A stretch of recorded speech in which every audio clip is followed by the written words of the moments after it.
All right.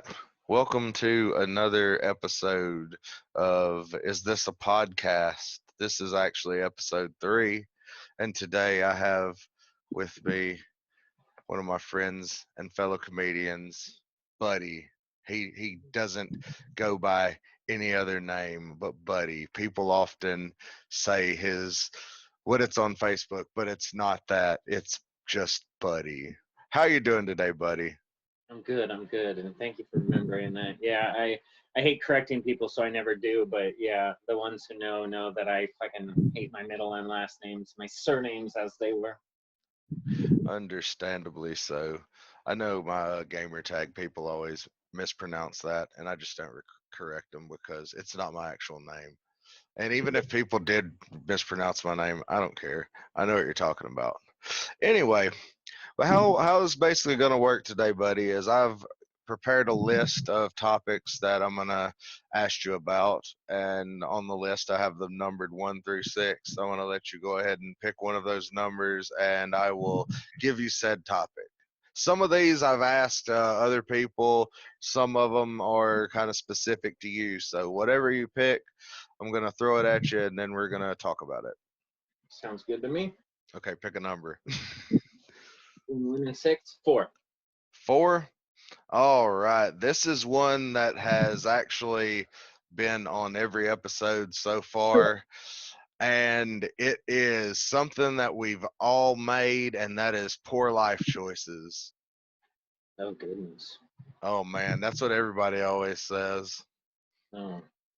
So much like yourself, I'm a divorcee. Uh huh. Poor life decisions. Where to start? Where to start? So you basically want a story or something about my poor life decisions? Yeah, just something like that. One that stands out. Maybe if you think it's funny, or just one that I don't know. Just whatever you feel like telling me, man. I think one of my favorite things is when you get divorced or when you go through like a big breakup. The first thing people always ask, is like, were there any red flags at the beginning? Are there anything that you look back on and think, man, maybe I shouldn't have gotten into that relationship to begin with? And I've always thought it was funny because um, there was like the trifecta with me Uh and huh. my ex-wife that I should have just ran away right at the beginning. Yeah. So at the very beginning, she made me quit doing bands and doing comedy that I was doing like at the beginning there because she didn't like me being out on the weekends. Yeah. That's a first big one. The second one was she had convinced me to move in with a family member of hers who needed Uh-huh. help with rent and stuff. They were living in Stockton, so I dropped my stuff off, and I was going to come back the next day to live there. And when I came back the next day, all my stuff was gone. Everything was stolen. Oh, wow. Nothing else in the house was stolen. None of the other person's stuff. Nothing else was stolen, and they had no idea what happened. Oh, wow. And the whole family denied They're just anything. totally oblivious, like, oh, we don't know where your stuff went. Exactly. Like they had the window open, and they're like, "Oh, somebody must have snuck in the window." I was like, "That window was definitely closed when I left because I had locked everything." But so that was the second one. And then the third one was I had gotten myself a place like really early on because we met like right when we had both turned 18. Yeah. So I had a really good job then, and so I got myself a place like a couple months after I turned 18. And Yeah. so she convinced me to let her move in, which should have been a bad idea there. Yeah. But then, like I said, I haven't even been with this girl 6 months yet. Not only did I move her in, but I moved two of her cousins' daughters in, Yeah. an infant, like a newborn, and a 2-year-old. And so that I always look back and I go, man, within the first 6 months, I got robbed by this woman's family and ended up raising her two fucking nieces and nephew, or her two nieces. It was just that's one that I always look back on and go, man, maybe 18-year-old buddy shouldn't have been making decisions. Is there anything else? That's it on the poor life decisions. Nothing else. Yeah. Just marriage and should have saw the red flags. You never Yeah. see them till after the fact, though. That's the way it Mhm. always goes. Yeah. I was lucky that before we had gotten married, the house we bought was all in my name.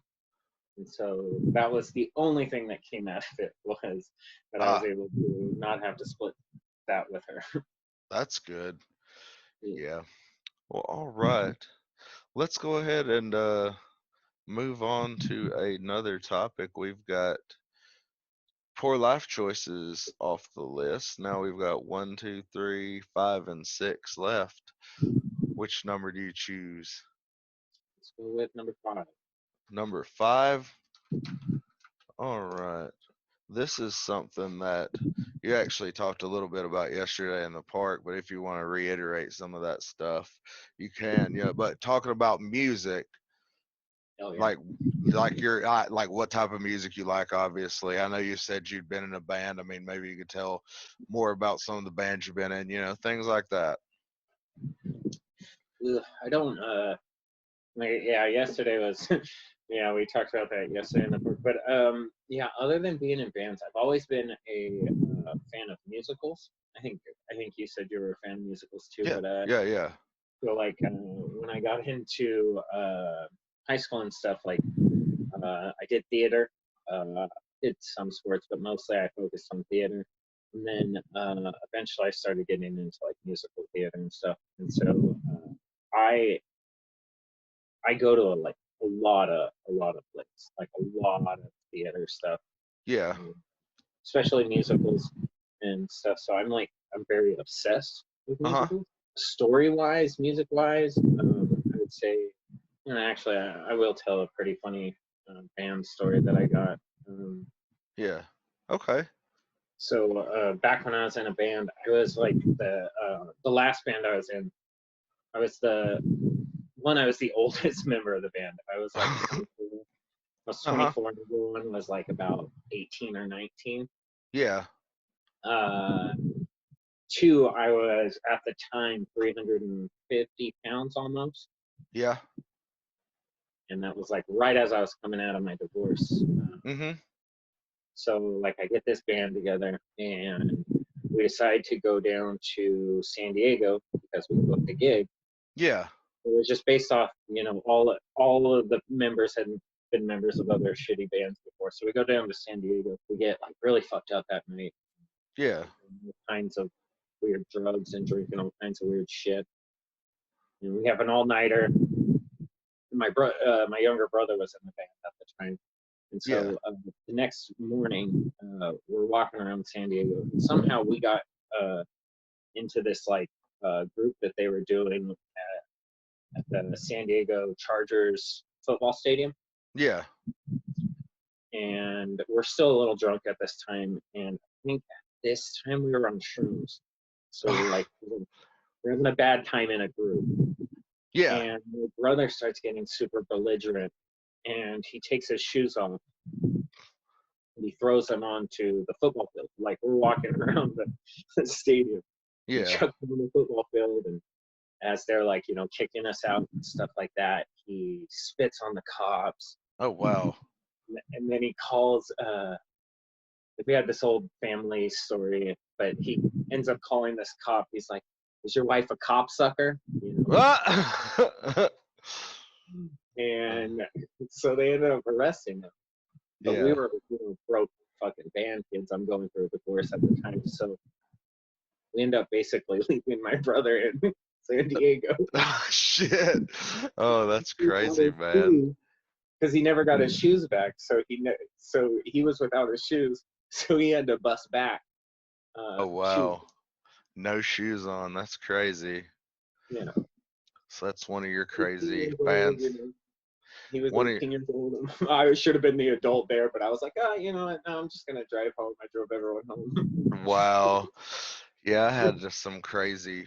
Well, I had one experience with the band I was in, and right out of high school, we had like drove to Bowling Green, Kentucky one time, and before our set, we had commented on how the stage was flimsy and it wasn't going to hold us up, jokingly.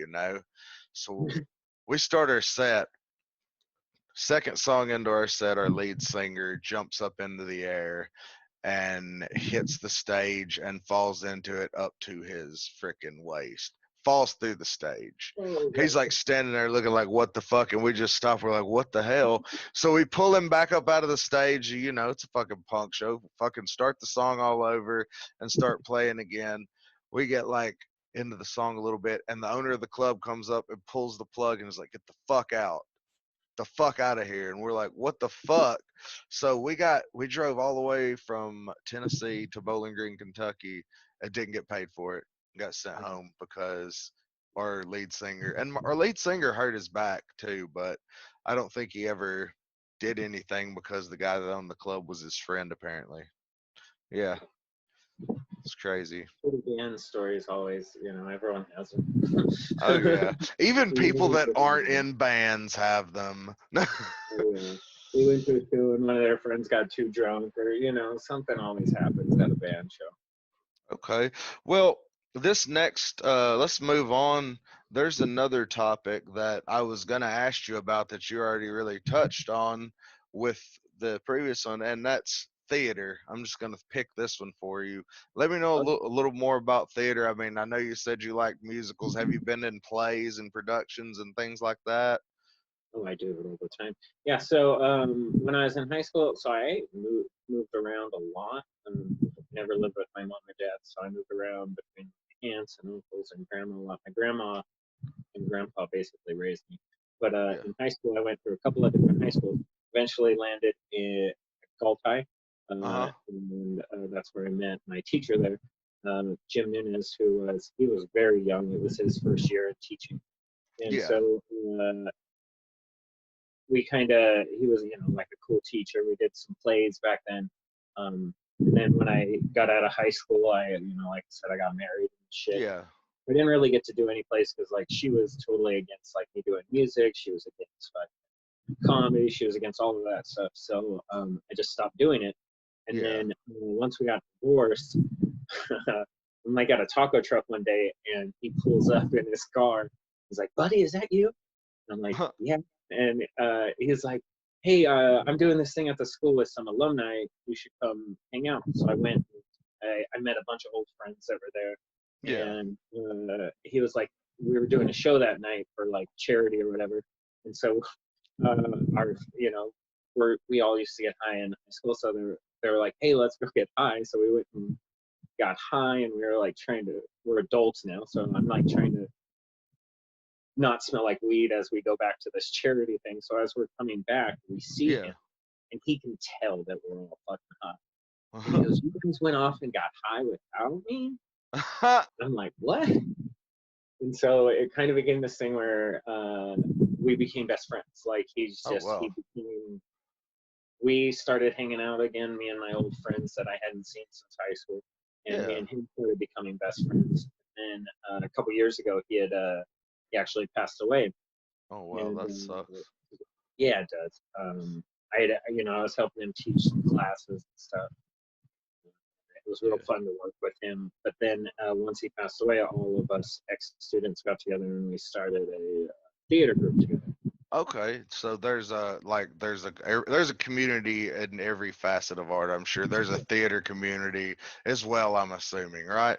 Oh yeah, yeah. So we started this little theater group, and our main eventual goal is to be able to find funding for like people like us who are adults who can't like focus on theater and want to do theater. So Yeah. like people like our first play was a very good success. Every night was a sellout, very good crowds, all of Nice. that. But it took us 6 months to produce because we're all adults with schedules. Everyone has full-time jobs. Yeah. We're practicing maybe once a week. Yeah. One of our main characters, is a respiratory therapist, so he's working, shit, fucking 60-hour weeks sometimes. So we would sometimes not see him for a while. Oh But wow. the whole idea is to work around adult schedules. That way, everybody can kind of do theater that wants to do theater. And it's been cool Yeah. because like at Stab and stuff, I've been able to. My theater mates have also been part of like the improv shows that I've done there. Yeah. Yeah. So like they've been a part of that stuff. So we get to do things like that. It's been a little harder to produce plays right now. Oh, You know, well, not just because of what's going on right now, but just in general. yeah. But the goal is to, you know, once things go back to normal, we have a pretty good connection with Gary Theater down there in Midtown. So you know, Okay. it's pretty good. It's a pretty good thing. I love theater. We do comedy theater. That's our whole thing. Yeah. Like we try to look for absurdist comedies and stuff like that because it's like at the end of the day, you just want to enjoy it. Yeah. And at the end of the day, if we're gonna put our time and effort into theater, because we do, like I Yeah. said, it's a big production, but if we're gonna put our time and effort into that, we always want to do something that at the end of the day is gonna make us laugh, that we're gonna enjoy. Yeah. So have you ever thought about writing your own comedy play and producing it? Yeah, so our ultimate goal is to write one and do one together, but I've written a couple. Oh wow. uh, I have a couple. I have two published plays. They're one acts. They're very small, but I have two published, and then I have a couple that I'm working on. But my dream goal, my ultimate dream goal, is to write a musical about like the rock and wrestling era of professional wrestling. Like, Oh, a fucking wrestling themed musical. yeah, like the Hulk Fucking Hogan era where that you know they that just. dude, that is fucking genius and I love it. That is a great fucking idea. I would be all in on that shit just because could you imagine like the Undertaker just coming down the aisle and busting into song or some shit like that?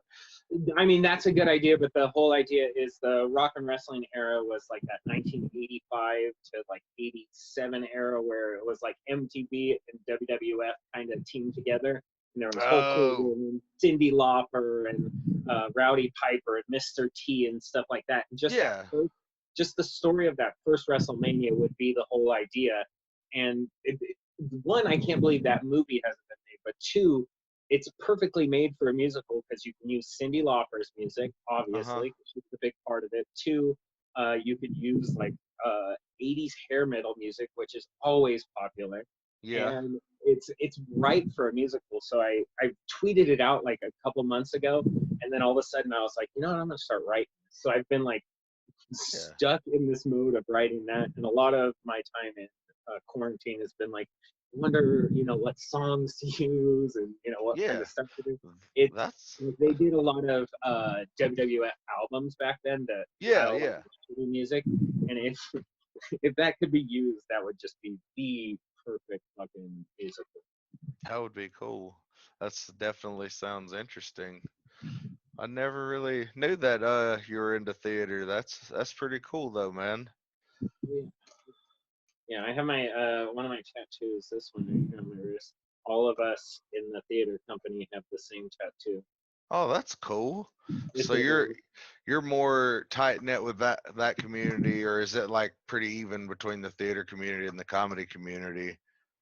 it's completely different. I my theater people are my older siblings, and my comedy people are my best friends. Like my my theater people are like my brothers and sisters. We've been through everything together. My comedy people are the best friends that I have. I love Sacramento has top notch some of the best Oh, people in comedy ever.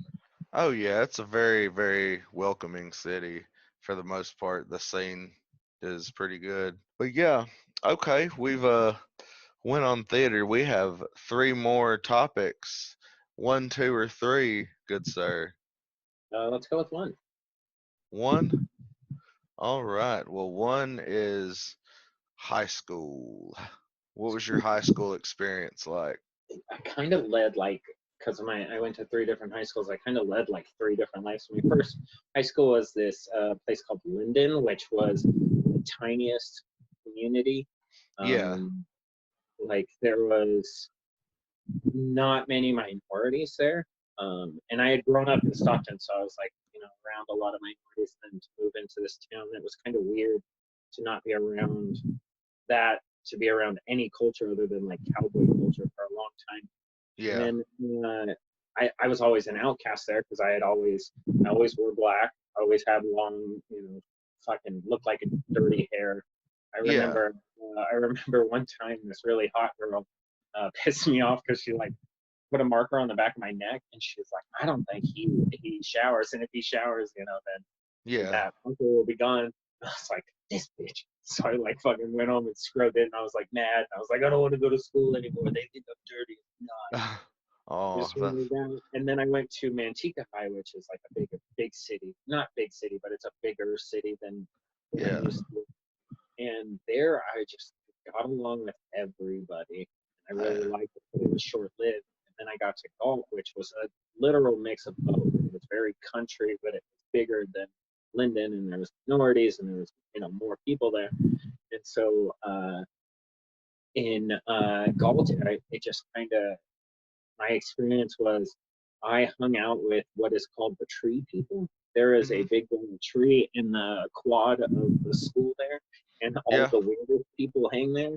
And that's where I found my people amongst the weirdos under the tree. And still to this day, in that school, they call the weird kids that hang under that tree the tree people. You have two more now. Two Two or or three? three. Let's go with three. Three? Oh, three's my favorite. Okay. Three is my favorite because it is drug trips. You got any memorable drug trips? Any that just like scariest? It's one that you would like to share with us. Yeah. So after my theater friend, my ex-teacher, he was like, at that time when he passed away, he was like my best friend. So everyone was like, oh, is Buddy gonna be okay, all this stuff. So I decided that I was gonna take a trip, and I wanted to like go out into the woods.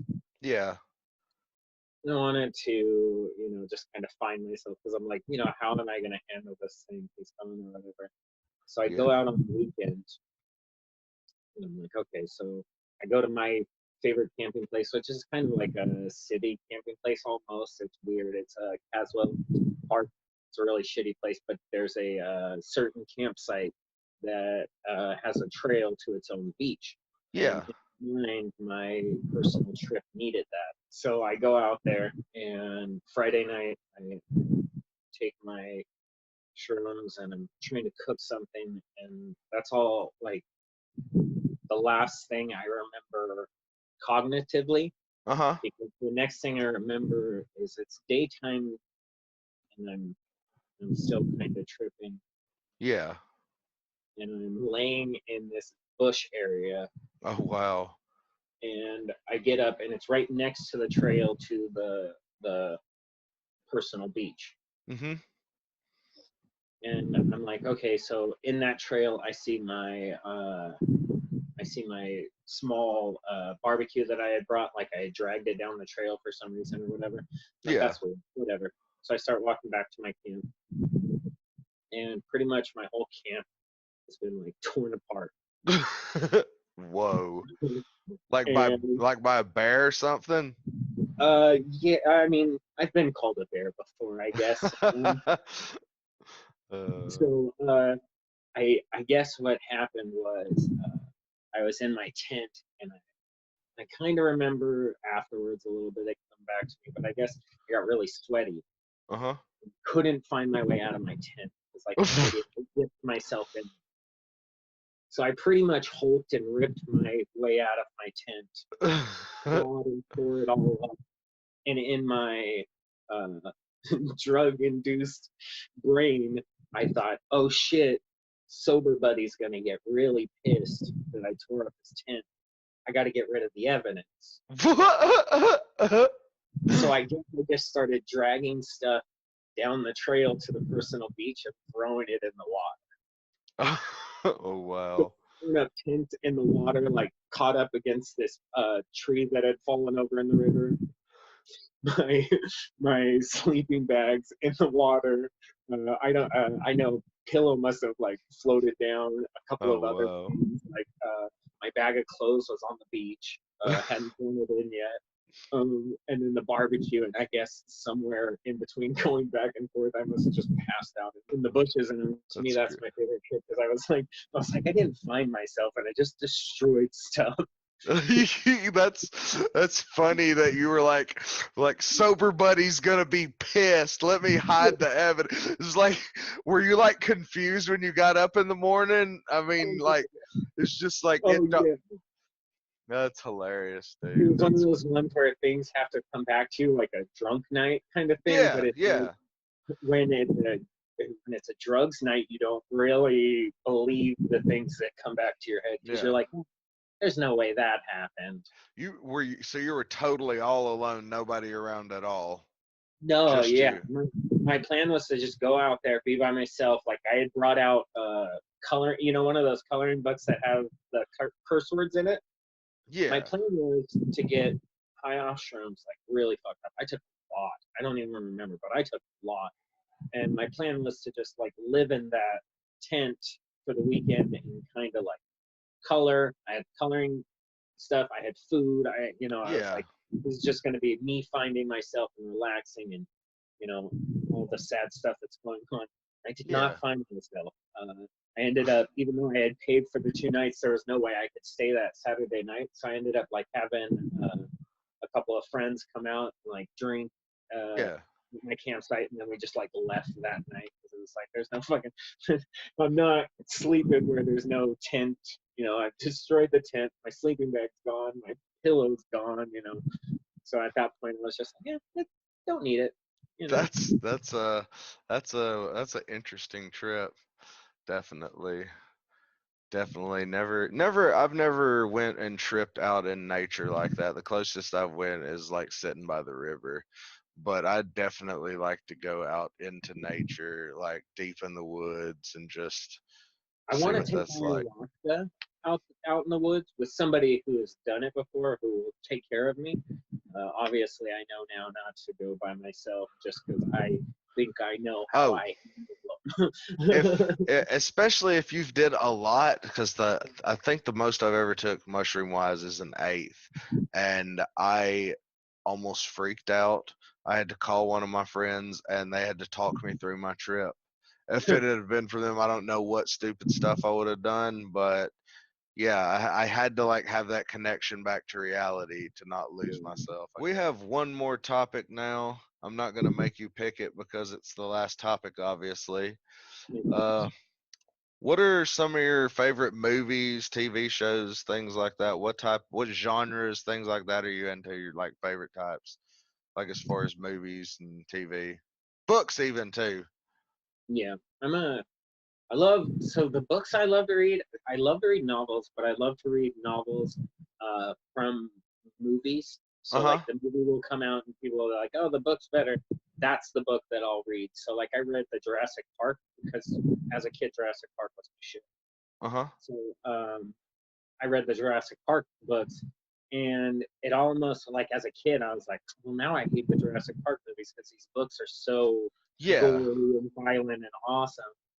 Then I still love the movies. The movies are perfect Yeah. up until the brand newest one just came out. But so books wise, like I said, it's just movies. Like I read the Harry Potters. I read Holes afterwards. All of that stuff read afterwards. Not a big So, reader as Holes, the movie, the Disney movie that they made where they dug holes in the desert. mm-hmm. Oh wow, they wrote that was a book before it was a movie. Yeah, and it's a damn good book too. Never knew that. So are you one of those people? Books are always better than the movies, right? Because No, I started that as a way to be like, there's no way a book could be better than movies, and then I just got into books that way. I still love movies more. I yeah, watch movies constantly. I consider myself a critic of movies. I love watching movies. To me, the question when you say like your favorite movie, there's two different categories in there. There's the category of what is definitively you think the best movies made, and uh then huh, like what are the movies you love to watch? Because my favorite movies are Die Hard, uh the South Park movie, huh. Jay Silent Bob, Strike Back, and probably the original Mighty Morphin Power Rangers movie. I've seen each one of those over 150 times. Oh wow. Yeah. Yes, those are. But as far as the best movies ever made, Yeah. to me, that those are totally different, and that's Princess Bride, Okay. uh, RoboCop, and RoboCop. and The Departed. Watch RoboCop now, especially with the political world that we're in. It Yeah. is it is so perfect. That movie, there's not a flaw in that movie, and you can watch it today and go, "Oh my God, this seems less absurd than what we're actually living." uh, RoboCop. What year was RoboCop set in? Was it set in 2020? No. I actually think it was set in whatever the time it was in. Oh But wow. they were Oh, it just like, was, this is what robot technology is, and like, oh, okay. Like an alternate timeline with. yeah, Okay. yeah. Okay. I got you. Makes It's like sense. 92 is what year it is. It's so perfect. I'll watch it sometimes and I'm like, this is absurd, but like in a way that tells you so much about like how politics work and how Yeah. finance works and like how people are worth less than money to corporations. You know what I Oh, mean? It's of like course. exactly, but like that movie tells it all, and I it's n- done so perfectly. I never looked at RoboCop in that light before. I know Kevin tells me that too, and I'm like, you just got to rewatch it, man. It's one of those ones like, you got to watch it on weed. but yeah, that one's one of my favorites. And like The Departed and Princess Bride are the other two, like I think perfect films. Like there's other ones, but they're not ones that I enjoy. Yeah. But like Die, I love, Die Hard was a good movie though. Die Hard's one of those that like Die Hard's a movie that if it's on I could sit down and watch it. It's just one of those films. It's like, oh, it's Die Hard. I'll fucking yeah, watch it's my this. favorite. It's my favorite because one, you get that discussion. Is it a fucking Christmas movie? Doesn't matter if it's a Christmas movie. It's a great movie. It's a funny movie. Yeah, So uh, it's so much fun because it's funny. It's action packed. It's got Christmas themes if you want to watch it during Christmas. It's got like you can watch it any time of the year because it's just action movie, and it's so ridiculously over the top. One shoeless guy who's a cop fucking defeats a terrorist organization. That's fucking perfect. yeah. Fucking brilliant. Very, very good movie. Well, usually to wrap up, what we do is anything you got going on. I know you do your show, Dr. Buddy Love, and all that. You want to talk about anything you got coming up, or anything of that nature? Like I know you like with things now. I know you did the trivia. I mean, kind of talk about some stuff that you got going on now. I'm staying busy. I'm jumping into Zoom shows whenever I can. I'm trying to make myself record 5 minutes of new material every week to kind of try to sharpen my skills. Even if I don't send it into like one of those digital open mics or whatever, I'll always just record myself to Yeah, test, sharpen the sword a little bit, I guess. yeah, But as far as things going on right now, I'm trying to find a way to turn the Dr. Buddy Love show into like a podcast form, something audio listeners can listen to, or maybe like a YouTube thing while the yeah, quarantine's going on. Um, that way I can still connect with people and then also get that show going as well. It sucks because all of this happened right when Dr. Buddy was, we had gotten some really good shows under us. And, yeah. Hopefully, when things go back to normal, Dr. Buddy Love will be able to return to Stab. I'm pretty yeah, sure it will because I'm mm, glad I got to be on the show. I had a good time. I enjoyed it. I enjoyed myself a lot. I know I it's tried great. to. I know.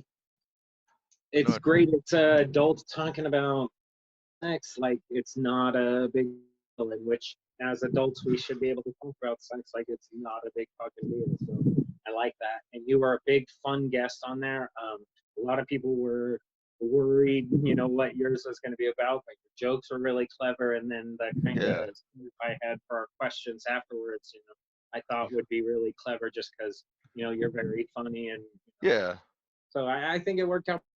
And Oh, so far, I have not had a bad show with that. I love doing the show. So yeah, hey, as support. long. If anybody is watching this, support David. You support people. Shit Yeah, sucks. support local arts, man, just people in general.